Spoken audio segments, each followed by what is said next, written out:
तैयारी पाई मिलिब 2,75,000 टंका। गरीब और पछुआ वर्ग को घर खंडे जोगाई देवा लक्ष्य केंद्र सरकार कार्यकारी करिसेंती प्रधानमंत्री आवास योजना। 2014 मोदी सरकार आसिबा परे 2015 मसीहा जून मासरे एही योजनार द्वितीय पर्यायर शुभारंभ होइथिला। ग्रामांचल सहित सहरांचल रहुथिबा गरीब श्रेणीर परिवार को मध्य एही योजनार आवास जोगाई देउछंती सरकार। एही योजनारे केंद्र सरकार हिताधिकारी को 2,25,000 टंका जोगाई देउछंती। सेही बळी राज्य सरकार मध्य एही योजनारे योग्य हिताधिकारी को 50,000 टंका जोगाई देउछंती। हिताधिकारी को तुरंत आवेदन करबाकू हेबो। एही योजनार केउ माने लाभ उठाई पारिबे ओ केमिति आवेदन करिवे ताहा चालंतु जानिबा।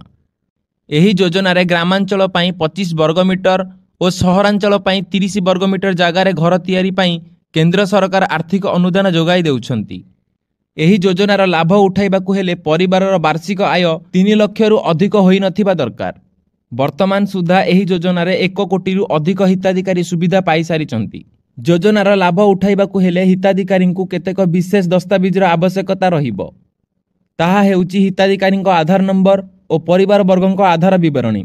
यह सहित एक्टिव थिबा बैंक पासबुक विवरणी सह आय प्रमाण पत्र आवश्यकता रहिबो। सबुठारु गुरुत्वपूर्ण जागा संबंधित दस्तावेज मध्य दाखल करिवे हिताधिकारी। आवेदनर किछि दिन परे केंद्र सरकार प्रधानमंत्री आवास योजनार लाभ उठाई पारिबे।